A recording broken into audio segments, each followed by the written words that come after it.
Looks like we have our 9.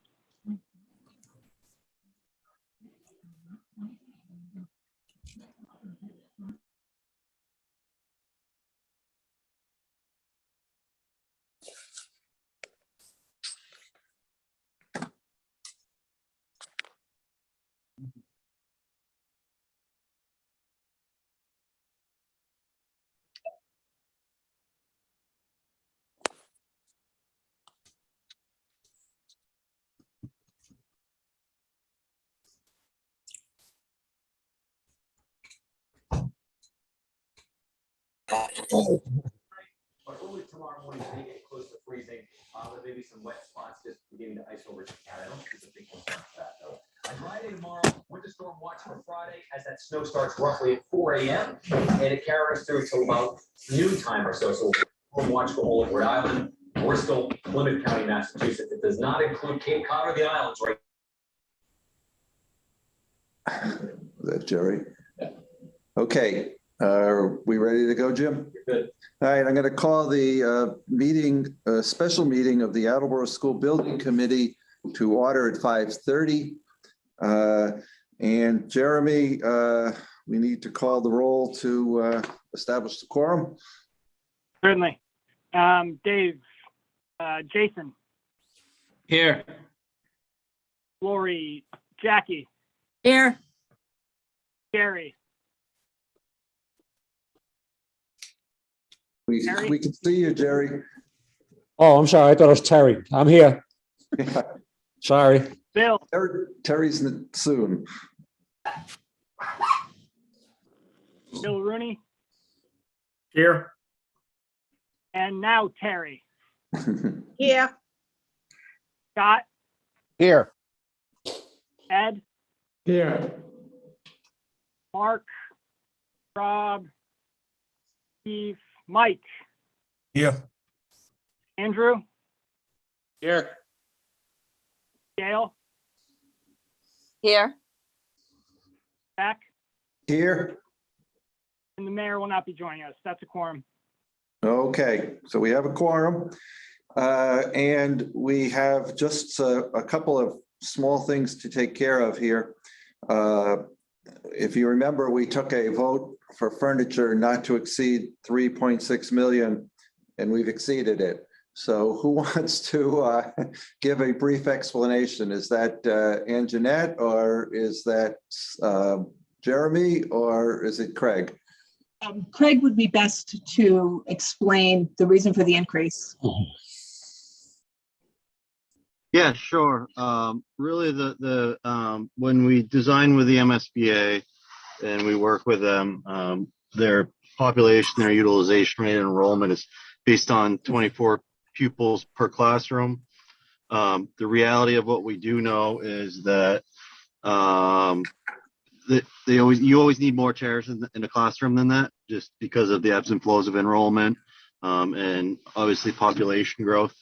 So it is very common to go higher than the 24 in all the general classrooms to accommodate those, especially when it comes to class sizes. Bill, correct me if I'm wrong, but you currently have class sizes that are greater than 24 students. That's correct. As a result of that, it was adding additional desks to the general classrooms to accommodate 28 students per classroom, which allows for then a future buffer of enrollment. And just to kind of say, this happens on almost every job I worked on, is just there's typically purchased more than the 24. Yep. Bill, that's correct? Yep, that's correct. Our class sizes right now hover slightly north of 28, but we're going to a new building schedule, and with the 4 separate houses, we feel like we'll be able to cap all those classes at 28, but we cannot get by with 24 per room. And that would be for all 63 classrooms, Craig, or for less than all 63? It would be for the general classrooms. I can't remember the exact count of that. This excludes the science labs because of the safety and the way the MSBA sets up is the 60 square feet per pupil in a science lab, that we cannot exceed the 24 in those spaces. So it's just the general classrooms. Okay. And by that, Jack. does it, yeah, go ahead, Bill. Casey put together a rendering with the size desk that we chose and the chairs, and it fits fine. It's not going to be an issue where we have any egress problems or any issues with kids being too cramped. Well, if you think about it, the classroom size for the general classrooms is about 850 square feet, and we've been getting by with something like 710. So everybody should feel that they have more room around them, even with 20. And these are, these are not the traditional student desks that you see in most of our classrooms anymore, which, a lot of people refer to as a one-arm bandit. These are actually a little bit more space friendly. They're triangular in shape, so it gives the teachers the opportunity to set them up in various ways for group work or to put them all on the perimeter for a Socratic seminar or something like that. And so they're actually more comfortable and more functional without taking up as much space. Good. And the reason we need to have this special meeting and to do this is that we are in the process of ordering all the furniture because of price increases that are scheduled to hit this month. And so we're trying to make sure that we are as cost sensitive as possible. Right, Anjanette? That's absolutely correct. That's absolutely correct. You're looking at increases of potentially 5 to 12% if we don't get these POs issued. So my only question is, Jeremy had on the agenda going up to 3,671,000. Should we just go with 3.7 million just to make sure that we don't have a couple of $1,000 problem if something changes? Well, I think we're going to be okay.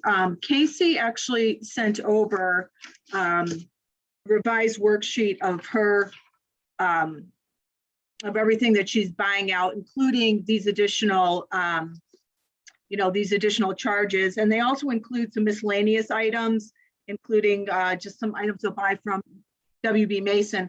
So carrying the 3671 is more than enough. We're very comfortable with that number. Okay, you don't want to go to 3675 or 37? Do I hear a 367? No. I think we're very comfortable with the 3671. Okay, Jeremy, you're comfortable as well? Yeah, we had some wiggle room in the 3.6. So what you're talking about to make sure we price in a contingency, we had priced that into the 3.6, and then this 771 was an unknown on top of that. So yeah, I'm comfortable with a 3.671 as well. Okay. Anybody on the committee have any questions? I just have a general question. Is all this coming from one vendor? No. No, Jerry, it's coming from 5 different vendors. You have for example, Robert Lord is one of the vendors, and then they have different product lines that they distribute. So the contract is actually going to be broken out into 5 different POs. Okay. Are any of these companies local? I don't know, but I can certainly ask Casey. Yeah, I'm just curious. I mean, it's a good order. I mean, I'd like to go to a local vendor if possible. Yeah, Jerry, I think that. Yeah, Jerry, I can. Yeah, go ahead, Craig. Okay, yeah, I can respond to that. So the way a lot of this works is they go to multiple vendors and we spread it out amongst the vendors. So we not put all the eggs in one basket as well as getting competitive pricing. So the actual vendors are local companies that then will be purchasing from the furniture companies. And when I say local, they're New England. based Connecticut or Massachusetts more often, purely just because the big shops need to handle this at a furniture package this size. Yeah. Okay, And- thank you. And Jerry, the other thing is that you can only buy from an authorized distributor for the manufacturer. So there are a limited number of authorized distributors, correct, Craig? Okay, thank That you. is correct, yes. Okay. And we are using purchasing cooperatives, the Massachusetts Higher Education Consortium, TIPS, which is a nationwide purchasing consortium that all comply with MGL purchasing and advertising requirements, which Carol Brown in purchasing and myself spent a lot of time with accounting, Casey, Anjanette, and their team. So these have been vetted a couple of times over in terms of what vendors and what products. Any other questions? Then I guess a motion, Jackie, is in order to rescind our vote of December 15th, 2021 in the amount of 3.6 million and replace it with a vote not to exceed for FF&E of 3,671,000. So moved. Second, Thank you, Terry. Is there any further discussion? We'll have to take a roll call vote, Jeremy. And All right. Mark has joined us, by the way. Thank you. Starting with Jason, Yes. Jackie, Yes. Barry, Yes, Bill, Yes. Harry, yes. Scott, Yes. Ed, Yes. Mark, Yes. Mike, Yes. Andrew, Yes. Gale, Yes. and Jack. Yes, it's unanimous. So now we need to take one more vote before we adjourn. And I assume that we are also to beat price increases, ordering AV equipment and have a not to exceed number of 2,070,000. Is that correct, Anjanette or Craig? That is correct. And I will let Craig give you a little bit more detail on the actual buyout of the AV and the IT. Oh, this is both AV and IT? Yes. Okay, Well, this is the current number that we have right now, and because I don't have the actual numbers in front of me, that as a contract is Pro AV to do the AV equipment. So this is all the projectors for all the classrooms, anything as far as AV equipment in the building, document cameras, a lot of those miscellaneous items. The good news is they were the apparent low bidder, and they are actually one of the tech contractors that's on the project for construction. So it makes for a very seamless integration rather than having to have two people work together. It's all the same shop in that standpoint. So that is very good news for everyone as we look to deliver the building. And but the IT specific items has not been finalized yet. And that is more of the various computers, the servers, and those general items are the stuff that are left to procure. That being said, is even with our budgets and our numbers we know now, we are still trending below the predetermined technology budget. Which is the 2,070,000, correct, Craig? Yes. Yes. So what you were referencing before, the AV, we actually have the equipment list. We're trying to get the PO written, and that's why we're asking for a vote on this. Is the actual for the AV, a small portion of it is the $664,500.04, and that they'll be able to write with the approval tonight of this not to exceed the 2 million. They'll be able to write that that PO, and then with the approval of the 2 million, when the IT and the rest of the bids come in, we'll be able to move those POs along. Deb will be able to do what she needs to do as far as the financing of it goes through the city, and then get a final vote when we get the final bids in. Is that a fair assessment, Craig? Yeah, that's right. Yeah, I didn't know what the number that was given was, so that's why I said what I said. Right. Nope, So, But yeah, that's- what they're proposing. Right. So is it both AV and IT in this number? That's correct. That's the total overall budget. Yes. That will be both for the AV and the IT. And is the 2070 enough? Do we need to round this off? Nope, that's the number. That's all we have in the budget. So that's the number. Okay. Anybody have any questions?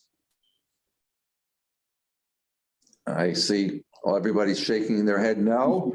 So therefore, Jackie, a vote is in order to approve expenditures for audiovisual and IT equipment not to exceed $2,070,000. Move to approve. second, Thank you. Any discussion? Jeremy? All right, Jason, Yes. Jackie, Yes. Jerry, Yes. Bill, Yes. Harry, yes, Scott, Yes. Ed, Yes. Mark, Yes. Mike, Yes. Andrew, Yes. Gale, Yes. and Jack. Yes, so it passes unanimously. So just a reminder that our regular school building meeting is next Wednesday at 5:30. Are we in the Zito room, Jeremy? I'll have to talk with Mark. I don't think so, but I will email this group. Okay, let us know if it's fully remote or if it's partially remote and using the Zito room. So, and of course, as of this morning's meeting, we're still on time and on budget. So always good news. So therefore, unless anybody has anything else, I take a motion to adjourn at 5:46. Move to adjourn. second, Jeremy? Jason, Yes. Jackie, Yes. Harry, Yes. Bill, Yes. Harry, yes. Scott, Yes. Ed, Yes. yep, Mark, Yes. Mike, Yes. Andrew, Yes. Gale, Yes. and Jack. Yes, so we are adjourned. See you all next week. See many of you in a moment for the next meeting of the Municipal Building Commission. Thank you. Thanks. Thanks, everyone. Good night. Good night.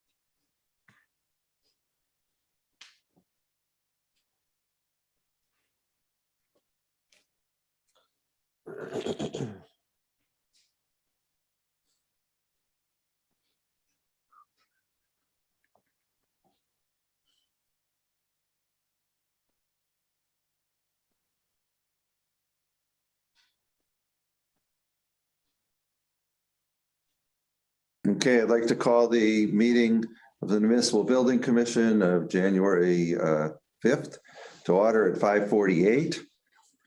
And Jeremy, a shorter roll call. Yeah, definitely. All right, let's get started. Terry, Here, Ed, Yeah. Jackie, Here.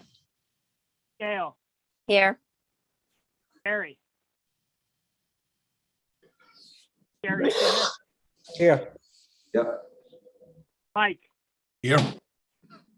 Andrew, Here. and Jack. We have a full house. All right. We start with the library. I see Evan's smiling face. Now he's smiling. I am. Good evening, everyone. So Good evening. update on the library. Project is largely complete at this point. We did complete since the last meeting, the additional elevator work that was required for fourth floor lockout. So the public doesn't have direct access to the fourth floor. So that is complete. Some of the remaining items that are left to be done, there is still some materials, contractor materials that are being stored in the basement boiler room, old boiler room area, as well as on an adjacent parking area. There are some miscellaneous HVAC control issues, some thermostats that did not have some override lockout. So those have been adjusted, and the programming to be able to lock those out and basically provide just a small range of adjustment at the individual thermostats themselves is going on. There was also one unit heater new unit heater that was not functioning properly. So that has been identified and has been ordered. So we're waiting for that unit to come, and that will get replaced. That does not seem to be a temperature issue currently, although we will continue to watch that. So the contractor's requisition that's before you tonight, and I did just get signatures and certification from the architect, and I forwarded that to you, Jeremy, so that you have that. I think previously we forwarded an unsigned requisition, but that requisition 14 for approval before you tonight is in the amount of $35,000.01, and that leaves $15,000 of retainage to address whatever miscellaneous HVAC items that I had just mentioned, as well as there's some punch list work that is complete, but that the architect is not yet verified. So she will verify that. And so likely next month, we will have a closeout requisition for the remaining $15,000 of retainage. So that's about it. We do have some independent window testing scheduled for tomorrow morning. That has been delayed for some time. There was some coordination with a change out of a water meter by the DPW at the library. So that has been done. There's an external hose bib that was kind of connected and associated with that work. So we're waiting for that to complete so that that hose bib is active and we can use that for the water tests on some of our new windows, representative windows. So I am meeting with Track, the contractor, the installer, as well as an Anderson rep, the manufacturer of the windows, and the testing agent team to get that started and done tomorrow. So keeping our fingers crossed that we have good windows and a good installation. Every indication is that we do. We haven't had any leaking issues or anything else relative to Mother Nature. This will formally test those windows under pressure. The phone is shining in my face. For both air and water infiltration. So I will be able to report back at the next meeting about those independent tests. Okay, and that will be on February 2nd, Groundhog Day. Okay. And I got an email this morning from Amy saying that patrons have been very complimentary of the work that was done and really like the way the library looks. That's always great to hear. Yeah. So and then we have a couple of bills from BH&A. Are you recommending those, Evan? Right, there's 2 invoices from them, and I think that will actually close out their contract. Okay, good. There's also an STV invoices that will not close out our contract. We still have commissioning agent invoices and other things and some wrap-up work, but that's all within the current STV contract. And so you think we'll finish your contract on the 2nd as well?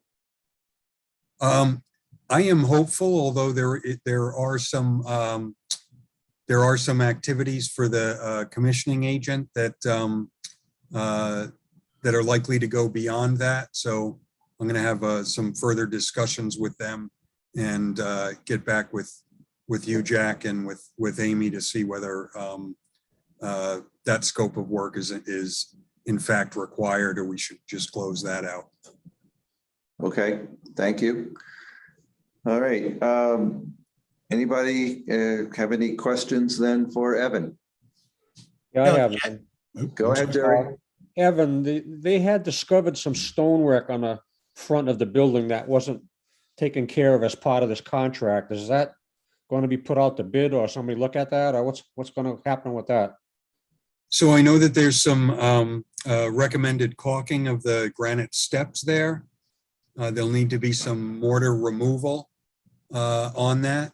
The project manager for the contractor track has been on kind of extended vacation, so I will get back with him about some contact information on folks that can do that work and that caulking. And I believe that the pricing for that will be relatively nominal and allow us to just kind of contract separately with that individual installer. This was on the building itself. You were talking about the lettering, weren't you, Jerry? Yeah, above the lettering, yeah. Yeah, my understanding is that that the mason has done what can be done with that lettering piece. So I can certainly check with the architect to see whether there is some other options that we might be able to pursue.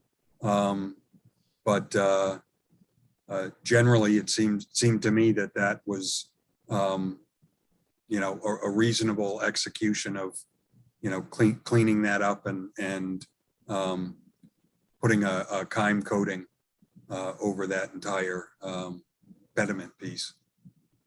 Evan, if I remember right, the dirt was holding the lettering in place, and when they cleaned the dirt, we lost some of the surface of the lettering, right?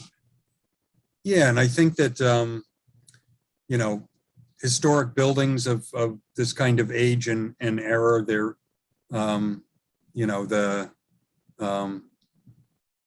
wrinkles and flaws are actually, you know, add to the character and history of the overall overall building. If somebody thinks that you know, that something more needs to be done, we can certainly look at that. But my guess would be we'd be talking about completely removing and replacing, trying to replace in kind that entire section, and that's a fairly long and large section of lettering in stone to try to replace. Well, why don't we take a look with the architect at what our options are, and then we'll make a determination. Okay, I'll make note of that. Okay, Mike, did you have a question? Yeah, I just wanted to seek clarification because, Evan mentioned DPW. I just want you to know that the city of Attleboro, the water and wastewater departments are an enterprise system. They're not part of Public Works. You certainly wouldn't have been waiting 2 weeks for us to do something for you. So I just don't want us to be put under the gun for something that we have no jurisdiction over. So Mike, my apology. I wasn't, I guess, quite sure what entity was doing that. I just know that I think there's been a replacement water meter hanging around for some time, and we were kind of waiting for the project to get done, so we weren't screwing things up there. And then it was just some scheduling issues relative to when, because I guess they need to shut the water off in the street to be able to actually do that work. So let's be clear with the public. It wasn't the DPW, it was the water department, and they actually did respond timely. It's just that, arranging to shut the water off for the library isn't something you just do any particular day. You got to plan it. So not a problem, Mike. I would agree with that. And Mike, thanks for that clarification. Thank you, Evan. We get ourselves in enough trouble. We don't need to be taking on any troubles with other departments. Right. I'm glad that you're protecting your department, Mike. So anybody have anything else for Evan? All right, we'll get to paying the bills at the end, but thank you, Evan, and we'll see you on February 2nd. Great. Everyone stay warm. Thanks, Evan. Happy New Year. Happy New Year. All right. I now see Mark Zawatsky, and he just Good evening. Happy New Year. Yeah. So Mark, do you want to talk to us about the fire department roofs? Certainly. Yes, thank you. So at the fire stations, both the headquarters and Briggs Corner, both projects are, I'm going to say, close to being substantially complete. That is, the roofing work is weather tight. The only thing that the contractors are waiting is the edge metal that goes around the rooftop area. And that's the only thing required to complete the installation. All the other work, to my knowledge, has been completed. We are awaiting the manufacturer, the roofing supplier manufacturer inspection, which is a condition precedent to obtaining a certificate of substantial completion and for a commencement of warranty, of course. Before you this evening, we have a change order number 1, which is a credit. We were actually able to save approximately $16,000, which we can go through in a moment. And a question for Jeremy. I did not see in your packet sent to the Municipal Building Commission the requisition for the roofing vendor. I'd like very much, if it wasn't in that package, for it to be included in that package, because they did perform at a very, very high level. I thought the work, as I reported last month and is reflected in the minutes, was of high quality. And it's nearly $500,000, or to be more precise, $441,448.37. And to have them wait or be deferred for an additional period of time due to an administrative issue or an architect error, I don't think it's fair to them. So I'm happy to take the question. Nope, that's totally, I absolutely missed that. I will inform MBC right now that I have it, and it's sitting printed on my desk, and it just didn't make it onto the agenda. I apologize about that. So $441,448.37. I will add it to the agenda so it's in the minutes. And then, so just to be clear that everyone is voting, when we vote the bills to be paid, it's application number 1 from Gibson Roofs, work through 12/13/2021. And then there's a balance to finish of $93,551.63. And that is not inclusive of change order 1 that's tonight. So we'll see the credit of change order 1 in their application number 2. And then we're going to get this circulated for payment for Gibson Roofs here. Okay, and that number for Gibson was 441, what was the rest of it? 448.37, Point what? 37 cents. 441, 448.37. Correct. And change order number 1 is a credit in the amount of, Let me just bring that up. Jeremy, do you have the credit? Yep, let me pull it up here. and while he's doing that, do we have any bills to pay for CBI? No, there- they have a history of being about a week late for MBC. So I was waiting for them, but we didn't get them in time, which is why it's blank there. So if we get them in advance of next month, I'll alert the committee, but otherwise we may just have them a month late again. Okay, And the Fine. credit is for $16,998 even. There was flashing that did not need to be lifted, so that was a credit of $20,250. There was some new sheeting costs of $1,460 and some more linear feet of $1,792. So those net out to a credit of $16,998. excellent. And Mark, you're endorsing those 3 changes? Yes, very much so. We were able to save money by modifying the design related to field conditions that were there. We worked together collaboratively to save the city money, and I thought it was an appropriate and wise solution that we came to.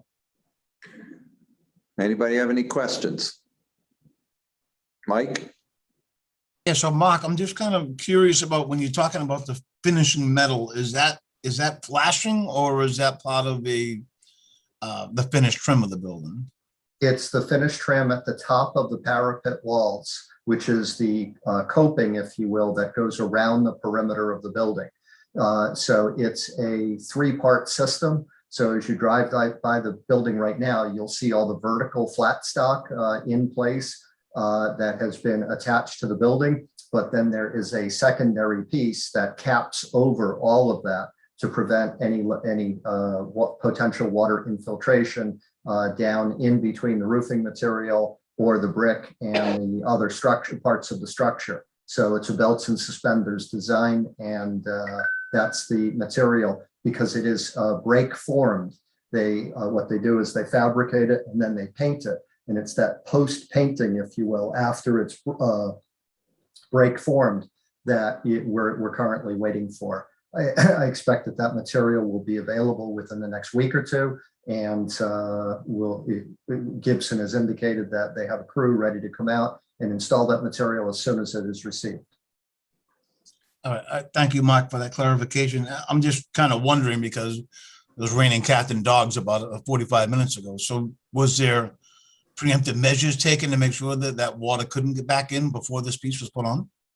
Yes, so the new roofing material, which I'll call the existing roofing material, comes along the roof area, goes up the parapet wall, comes over the top and then down.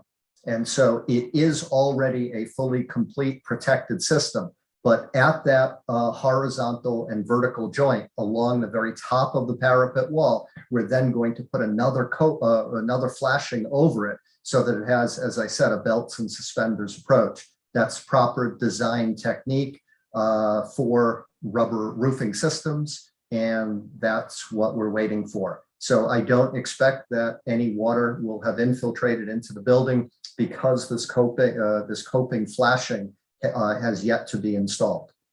And yes, we were very careful and attentive, knowing that it had an extended lead time due to supply chain issues and vendor backup. Mark, thanks for the clarification. I appreciate it. Yep, my pleasure. Yeah.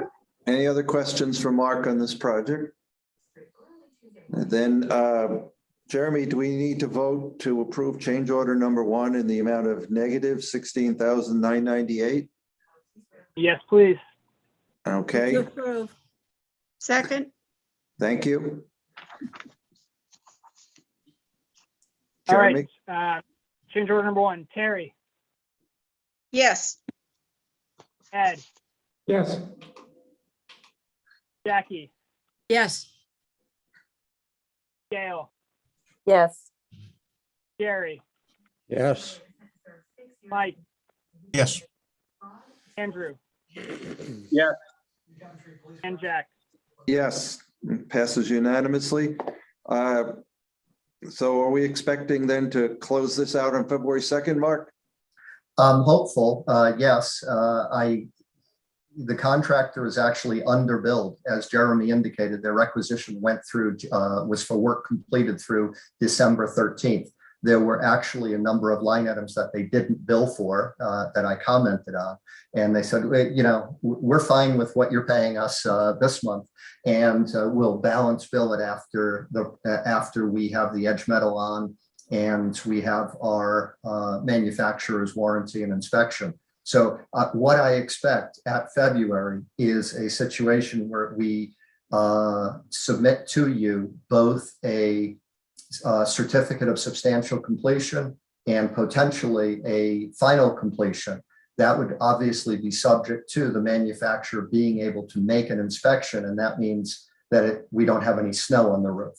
So to the extent that it doesn't snow prior to them doing that, I would say yes, there's a strong possibility that we'll at least have a substantial completion certificate for February. Whether or not the project reporting drags out one more MBC meeting is a possibility. I'm not going to handicap it by saying likely or unlikely or to what extent, but the possibility exists. We'll still be talking about this in March, but only in the past tense. Okay, thank you. And you anticipated my next question about substantial completion, so thank you. Are we ready to move on to the elementary school gym floors? Yes, sir. So the report on that is short and sweet. There is a contract that the architectural vendor, CBI, the same vendor as the fire station roofs, has presented in draft form. We have asked that they convert it to final, to sign it, and to provide all the exhibits and to have expanded on one item. There was an email exchange as late as today, and so I expect that the contract will be in the hand of the city this week, of course, to present to the mayor to sign so that we can begin to execute the design phase with velocity. As indicated in prior meetings, it's going to take a all hands on deck effort to complete the design, inform, have the participation of the requisite school department folks, and get this project out to bid and awarded, material ordered, and delivered so that we can do this project during the summer of 2022. That's always been the goal. We've been very focused on it, and it was personally frustrating that we lost a couple of weeks over the holiday period to resolve these contract issues. So are we expecting that the architect will appear with you at our next meeting to tell us what they're designing? Yes. So the contract terms, or the RFP, part of the engagement requires for there to be a meeting that we will schedule immediately upon execution of the contract with Jason and Mark and any other school department representatives, as well as the MBC, so that we can have the design meeting that will select colors or patterns and go over the particulars of the project. Preliminarily, I've met virtually with CBI to let them know of, to review many of the issues that came up or questions asked at the interview process. And I feel as though they have enough information to begin designing and just make a presentation to the school department so that they can select colors and other choices. But will they be appearing with you on February 2nd to give us an update on what the design process is? I will ask them to be in attendance. Okay. That was very carefully worded. Thank you. They've been invited to other MBC meetings in which their attendance has not materialized. So I don't control them. All I can do is ask that they attend and let them know that the MBC is eager to have them present in front of you. Yeah, I assume it'll be virtual, their participation. So thank you. Okay. All right. Anybody have any questions on this project? Mike? So Jack, just a quick question. I apologize. I've missed quite a few meetings for circumstances beyond my control. Would it be prudent to take this when we're putting it out to see? I know I want the hardwood floors, and I think we've come to the realization that that may not happen because of elevation levels and stuff like that. But it does seem that we've had projects that are in the works right now that are coming in under the numbers that were funded for them. Would it be prudent for us to look at two different avenues, what it would take to put an all-purpose floor in comparison to what it would take to put a hardwood floor in? Let me jump in on the, yeah. Mike.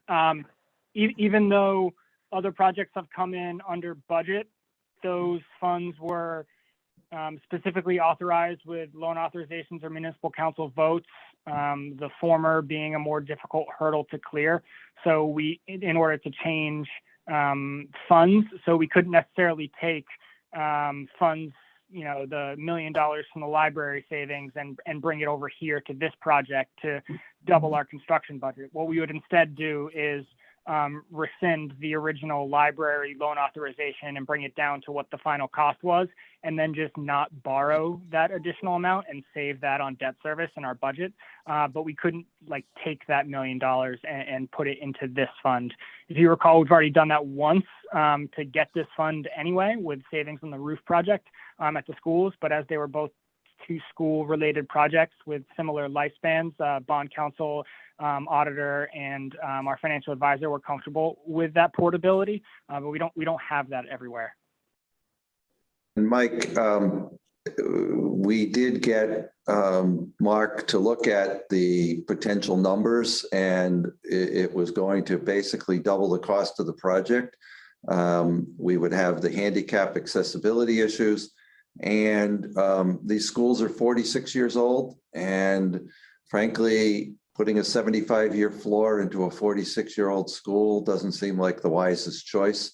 So that was the decision that was made. And also, because of the issue of mercury in this floor, we think it's absolutely vital that we get this done this summer and make sure that we protect the health of the students and staff in that building. So understand your concerns, but I think the die is cast. Well, I appreciate you both chirping in on that. And like I said, it's been a while since I've been able to attend, but I mean, if it's been cast, it's been cast. I mean, I just know that the wear and tear on the athletes on those two different floor things are totally different. But I think Jackie made a good point saying that, I'm going to want to put a 75-year floor in a building that is of this age. I think that kind of gives me a little more clarity when I'm talking to people about the decisions that we're making on the school building commission about why these floors are going to be done a certain way. So I do appreciate the clarification. And again, I'm not trying to be a skunk at a lawn party here, but I think I made it quite clear from the beginning that I really wish we could have did a hardwood, but it doesn't seem at this point of the game that that's an option. So thank you, Will. Yeah, no, Mike, your question is welcome, and don't think that you're doing something inappropriate by asking it. I have had some discussions with people in the school department, and I think within 10 to 15 years, those schools are going to have to be completely redone. They never worked educationally. Given their age, once they reach 60 years, we're going to have to do something significant. And whether we're able to retain the floors that we're putting in at that point, or whether the gyms will be completely demolished, no one knows at this point. I mean, some people have talked about building a new school behind each of those schools and then knocking the current school down. So I have no idea. All I know is that they are of an age where they will require significant attention from the city in the near term. So, Thanks, Jack. I appreciate that. yeah, so anything else on this? Nothing from me, sir. Jeremy, any news on the Attleboro Pawtucket interconnect? Just that our engineer has retired and has been replaced by somebody who's been promised as more competent, which in our experience is a low bar to clear. So nothing from Courtney yet, but I'll ask for an update for our February meeting. Thank you. Well said. And then finally, the municipal council passed the public safety feasibility study. So Jeremy's going to be working soon on getting an RFP out on the street so we can start our process of interviewing people to hire for that position. So I think we just have to pay the bills. So we have the track bill for 35,000.01. We have the STV bill for 29,884.50. We have two BH&A bills, 110 and 1275. We have Mark's bill for 9,900. We have Mark's bill for 712.50. And we have the Gibson bill for 441. Excuse me, 448.37. Is there a motion to approve those? So moved. Second. Is there any discussion? Jeremy? Harry, Yes. Ed, Ed has left the room to go to a wake. all right. Jackie, Yes. Gale, Yes. Jerry, Yes. Mike, Yes. Andrew, Yes. and Jack. Yes, that's unanimous. Oh, excuse me, I keep coughing here. I don't know why. All right, then, is there anything else we need to do other than to adjourn? We need to approve the minutes from 12/8. Oh, I forgot that. Thank you. Why don't Thank you, we do, why don't we do that right now? Move to approve. Second. Any discussion? Go ahead, Jeremy. Harry, Yes. Jackie, Yes. Gale, Yes. Jerry, Yes. Mike, Yes. Andrew, Yes. and Jack. I vote yes, that's unanimous. So now are we ready to adjourn at 6:22? Move to adjourn. Second. Jeremy? Harry, Yes. Jackie, Yes. Gale, Yes. Jerry, Yes. Mike, Yes. Andrew, Yes. and Jack. Vote yes, and we are adjourned. Thank you, everyone. Thank Thank you, you. everyone.